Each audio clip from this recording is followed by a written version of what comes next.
Morning, Jen. Good morning, Janice. How are you doing? Happy Friday. Indeed. Hi, Doug. Elizabeth.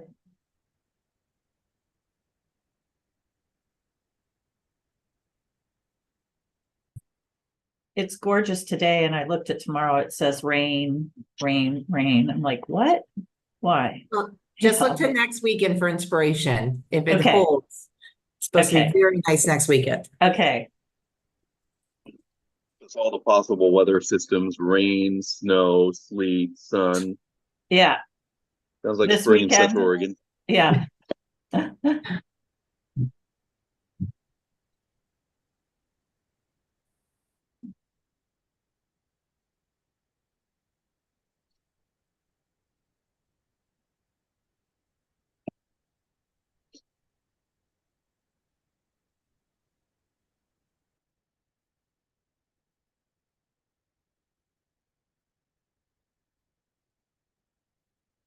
You hear me okay? Yep. Okay, great. My thing was being weird. Thanks.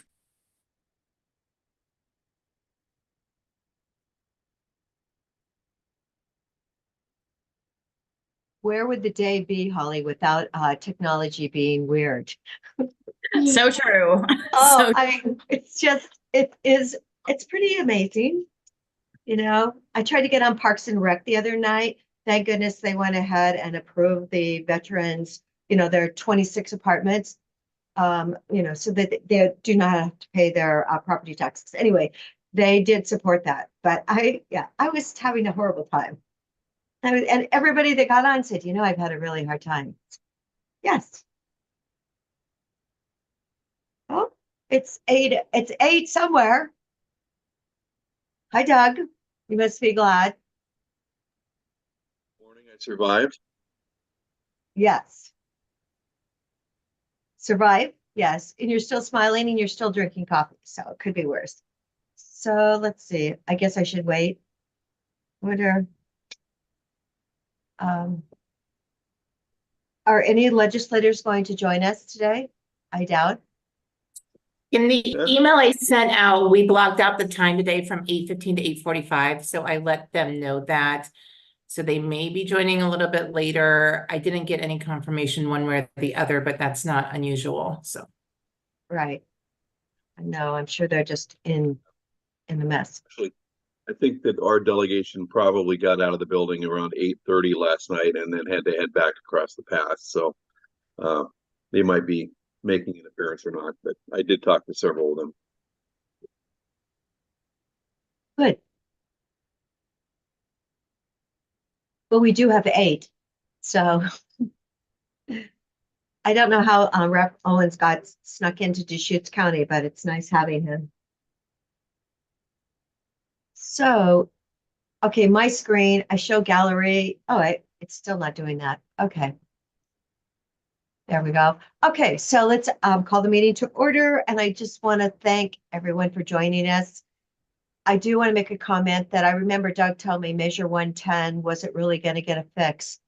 And that made me so incredibly nervous that we had all these people dying of overdoses. And I know those are going to continue, but I do believe at least Oregon has made a fix that is significant. Thank goodness the sheriffs and the DAs are behind it. And the fact that Deschutes County and Marion County are the only 2 that already had programs in the jail, I think is really significant of what we're trying to do to positively address the flood of drugs all over our country.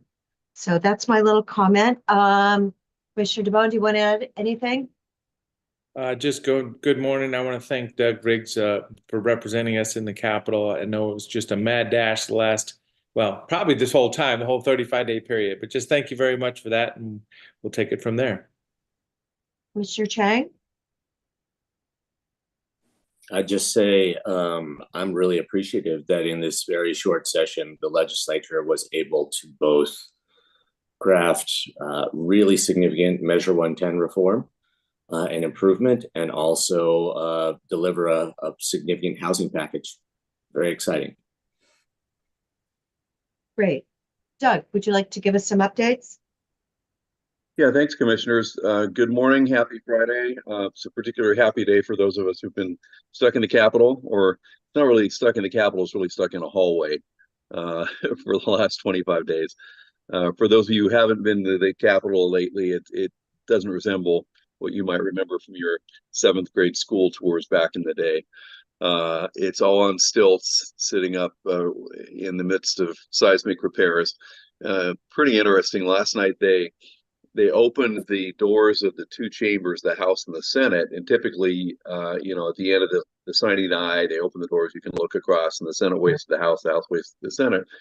We were all curious to see what we'd see in the middle of what used to be the rotunda, thinking that it would be an abyss when we looked down into this area of construction. Instead, it was the Capitol rotunda, just like we remember it, just with construction tape and lights all around it. So it was kind of interesting to stick around to the bitter end last night. I may have been one of only maybe a half a dozen lobbyists left in the building. Everybody else had escaped stage left. So as Commissioner Adair mentioned, the session ended last night, midway into the evening. There was a mad dash to get about 40 bills passed yesterday in the House and the Senate. Those bills included some fairly significant funding bills, the final budget bill, Senate Bill 5701, the 2 bonding bills, 5201 and 5202. I would say that the highlights of those bills really diverged greatly from last session, when there were a lot of individual, community by community projects stuffed into the end of those bills. There really was very little of that. They allocated the bulk of the money, about $450 million, for state employee raises, and that left about $78 million. The bulk of the remaining $78 million was for a variety of projects. There were a couple veterans homes, a couple baseball stadiums, some wildfire money at the very end of the day, $33 million for wildfire efforts, and then a handful of projects, unfortunately not too many in Deschutes County, including 21st Street. They got left behind. But those bills ended up getting rushed through at the end of the day. They've adjourned and the signing died, and they won't come back until next January for the 2025 session.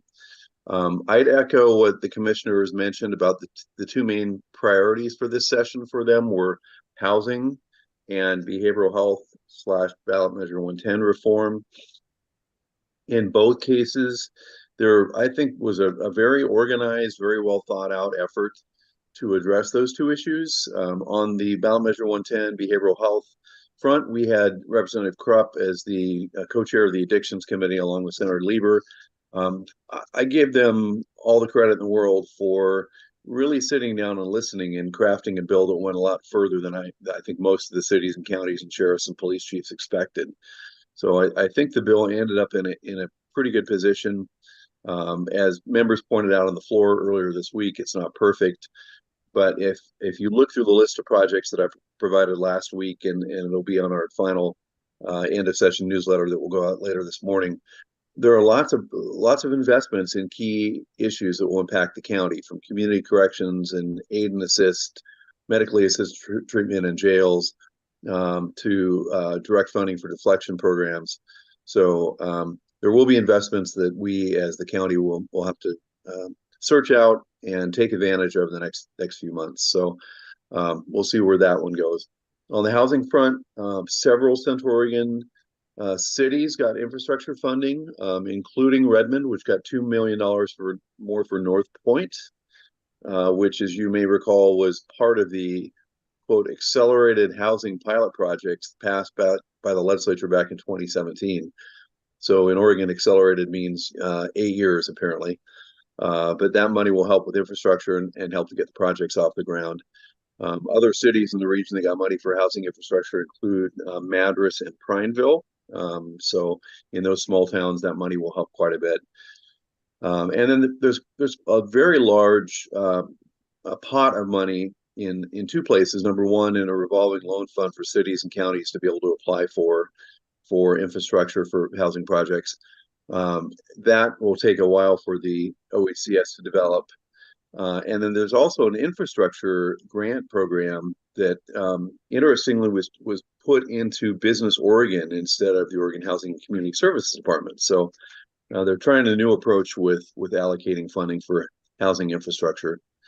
But I'd say on both of those issues, we had good leadership, got a lot done. There's also $65 million in the final bills for shelter operations, which I know is something that is of interest to us in Central Oregon, and other opportunities as well. So we'll have to parse through the bill and identify potential funding opportunities as they come up. Doug, So those are the two big issues. Yes, Commissioner, go ahead. I did you say 2 million for Redmond, because they actually received 2.5 million, which I thought was, you know, significant to help with that project. So I think you may be right, Commissioner. Yeah, the numbers after a late night are all kind of I know. blurring together. I just know that was one of the things we did get, and the fact that we didn't get the 1.8 for 21st Street is rather frustrating. Commissioner Chang? Doug, you mentioned $33 million for wildfire. Was that for firefighting, or is that for preventative measures and fuels reduction, things like that?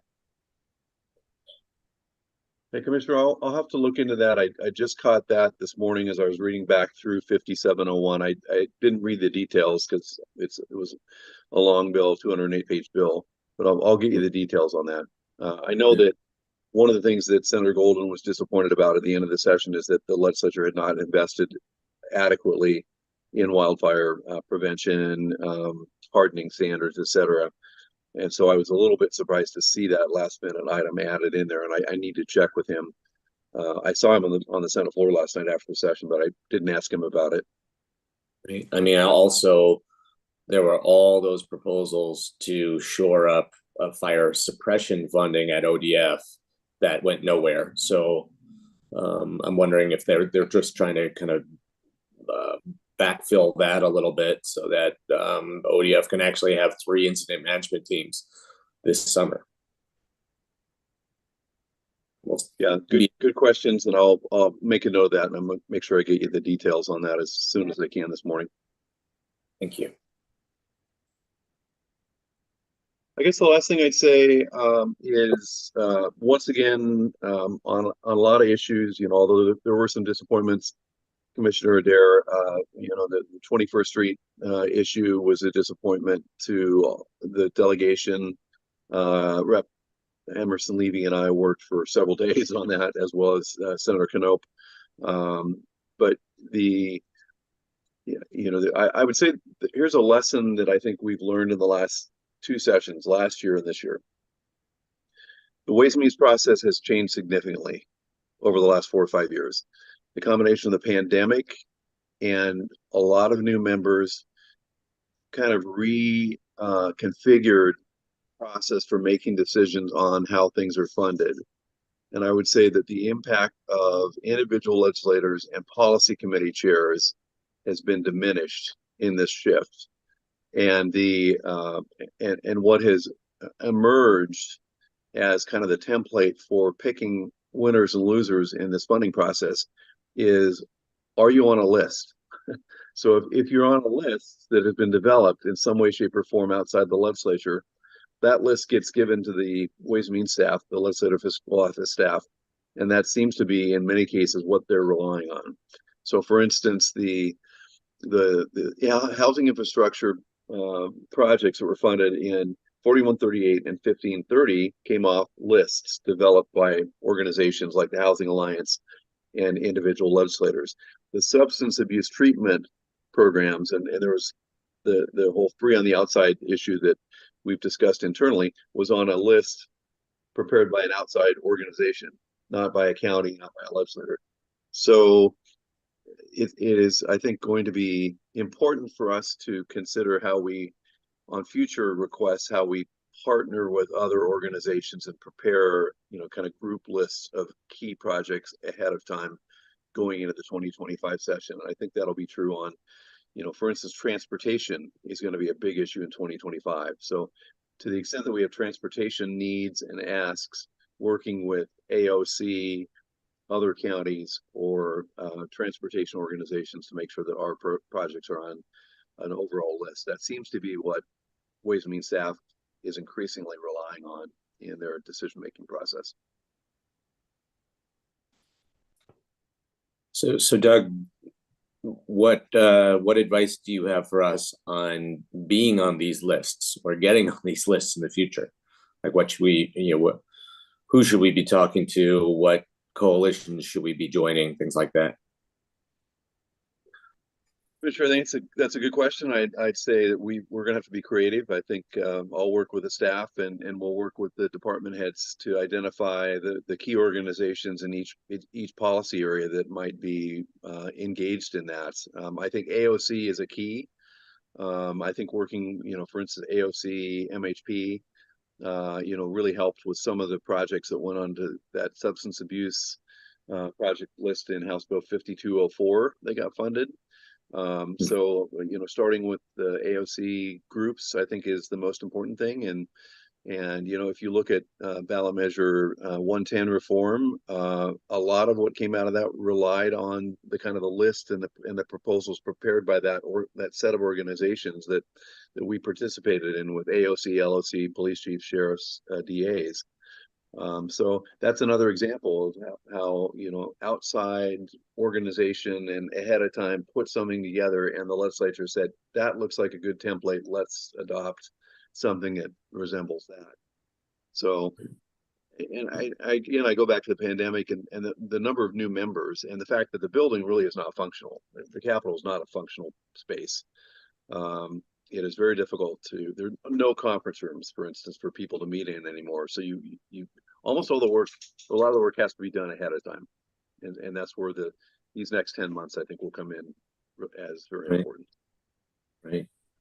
Well, I mean, the one that immediately jumps to mind for me is if we want that child psychiatric emergency center and we want Representative Sanchez's bill to come back, we could help to build, to convene a coalition of, the likely regional locations for those facilities, and be plugging for it sooner than later.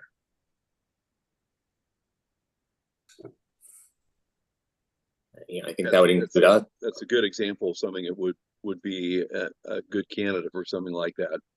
And I'm meeting with Sanchez next week, so I can raise that with her. Right. Yeah. I mean, I think it would be, us, some stakeholders from Lane County, some stakeholders from the Portland metro area.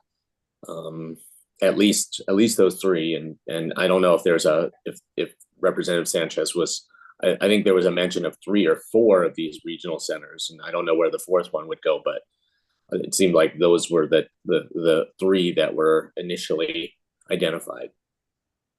So did Multnomah County get their 25 million for their submarine center? I think that I saw that they got 15.5 million in the final bill. So yes. Okay. We just mentioned just a couple other quick items that I know came up in earlier meetings. One, at the end of the day, the transportation county right-of-way issue was resolved. I think I mentioned that last week. So thanks to Chris and his team, and AOC was super helpful in that. The other issue that we talked about extensively last week was House Bill 4056, which is the Tyler versus Hennepin County resolution of the foreclosed property distribution formula. At the end of the day, it was a typical end of session, I'd say. On Friday afternoon, late in the day, 5:30, before I left the building, we were told that the bill was dead by the Speaker's office. So that was preferable to the -8 amendments. Over the weekend, I think actually Sunday afternoon, there was an email that went out that no one got saying the bill is going to be on the 8 a.m. Monday morning agenda, and at 3:30 a.m. An amendment, the -8 amendment, posted for the 8 a.m. hearing. The committee took no testimony on that -8 amendments and adopted it in a work session and sent it out.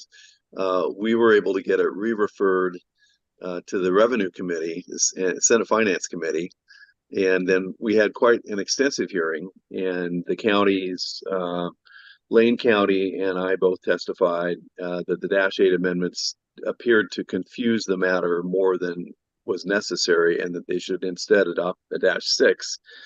committee decided not to adopt the dash six because I don't think it really understood the dash six. So they adopted the dash eight. Senator Finley came to our defense and said that he really wished they'd adopt the dash six. He was going to vote no, and he did so. But at the end of the day, that was one of the bills that did pass through the legislature, the Senate, and it's off to the governor. I will say that what this prompts all the counties to do, and I think they're planning to hold a meeting next week, is it really is incumbent on AOC to work with all the counties to develop a model ordinance that all of us can adopt. So there won't be 36 different systems for determining the method for distributing excess revenue from foreclosed properties. So that was quite an entertaining hearing if you want to go back and take a look at it. It was Wednesday afternoon. And there were probably several other things that I'm forgetting to talk about, but I will remember them as the days go by, and I'll make sure that they're included in the final report. So Doug, originally you were saying that foreclosed property bill was going to just be the initial step, and then we would go back and look at it for this next year. And is that what you're saying here in this case too? Yeah, the dash eight does more than two things, but has two sections. Section 2 requires basically a pause. It requires revenues to be put into an account, and it stops the payment of interest to the person who might be due the revenues. And then Section 3 requires that the Department of Revenue convene a work group, and the Department of Revenue provide a report to the legislature no later than this October, in time for introducing a bill for 2025. The problem with the second part and the concerns that AOC and Lane County and others expressed is that the Department of Revenue is not the property tax expert, and this is really a county issue. It really isn't a state issue. The state is not really responsible for that. So the bill really identifies the wrong convener, in the opinion of many, for resolving this issue. So that was one of the issues that was expressed, and the second one was that the dash sixes outline some very specific responses to the Tyler versus Hennepin County ruling that give sidebars to the discussion about what the work group should consider, and all of those sidebars were taken out in the dash eights. So Thank you, sir. complicated tax policy. Commissioner Chang. So Doug, the way that dash 8 is structured right now, and I'm sorry, I'll go back and read it in more detail now that that's what's passed. But is it likely that we are going to have to try? Dave Doyle raised the prospect that we would have to try to claw back money from other taxing districts that we had paid out to them from these tax foreclosed property proceeds. Does that seem pretty likely at this point? And if so, then this is not necessarily something we need to work on with you, Doug, but it's something that the county needs to start messaging, basically, for all of those taxing districts that we distributed dollars to. Commissioner, I think that's a very good question. That was one of the concerns with the dash 8, the failure to include a time frame, and a look back period. So it's unlimited in the dash 8s. That's one of the significant problems with the dash 8s. But I think that is a technical question that we need to sit down with county staff and discuss and plan for. And I think AOC will have some advice on that as well. Thank you.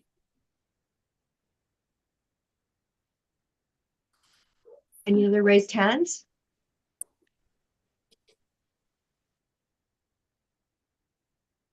Okay. Commissioner, Yes, Janice. Yeah, sorry. I just wanted to acknowledge that today is International Women's Day and recognize the number of women in leadership roles on this call. And the fact that women in the US got the right to vote in 1920. We were one of the last Western countries to give women the right to vote, except for Switzerland. And there's still some places where women can't vote. So just a nod to a day that is important to lots of us. And I love having a woman in office in our county. So just calling it out. Thank you, Janice, for pointing this out today. Yeah. At least it might make half the people on the screen really proud and happy that we're on the screen, right? Well, hopefully it makes us all proud. Yeah. Because that's how a democracy runs, with all the people getting to vote. So it's very cool to see you all here. All right. Well, I thought you would say something like it's National Donut Day or something, but only Nope. Doug would tell us about that, right, Doug? Or National Day to go fishing, maybe? Yes. So did any legislators join us? I do not see any on. Where might they be? Are there any other updates from our group? The AOC, I think is, we're having our legislative meetings today and Monday. So it'll be kind of the regrouping post-session meetings. So I do plan on being in Salem on Monday afternoon. Oh, good. So I was looking at a list on my cell phone, Doug. Did courthouses get funded? Very little got funded. Some of the courthouses where they gave a first allocation last session, I think in the case of Benton County Courthouse and the Crook County Courthouse, they authorized the second tranche of funding for those courthouses. But for the most, and then Clackamas County Courthouse Yeah. also. Yeah, And Clackamas initially, as I recall, the first draft of the bill only came in at $30 million. And then they increased that to $45 million, which I think is what Clackamas County was asking for. So, but I didn't see any new courthouses that I hadn't seen on the earlier lists from last fall. Okay. All right. Yes, I was noticing that this morning on the list. What about Rick Russell's program? I did not see where he was allocated any funding. And I know No, Mountain View was not allocated any funding. And that was something that Senator Finley pointed out in the Ways and Means Committee. He voted against all the budget bills. He made an impassioned speech about how the fact that really honestly there was almost no investment in many parts of rural Oregon, and he was very disappointed about that. So a lot of projects in our area and other Eastern Oregon regions that were requested fell by the wayside in the final days. Val, that's a really unfortunate term to think that we didn't get any. So should we continue on with this, or do you think anybody's going to join us, or have they really all gone fishing? I think we're My probably guess is 15 they minutes into their arrived at home at, yeah, my guess is they all got home about 1:30 a.m. this morning after the late session. So I'm sure we can schedule them for a follow-up at some point when they are a little more bright-eyed and bushy-tailed. Okay, well, we actually have our AOC meeting already started at 8 a.m. So if you all don't, I'm sure you guys wouldn't mind having like some minutes of your life back. So why don't you have those minutes back, and we'll flip over then to our AOC meeting. But thank you so much for joining us all. And let's all be thankful that these meetings weren't at 7 a.m. like they were in 2019. So yes, they used to be at 7 in person. So boy, has things have gotten better. Anyway, have Happy Women's Day. Wow. yes, Thank you. International Women's Day. Thank you, Janice. Okay.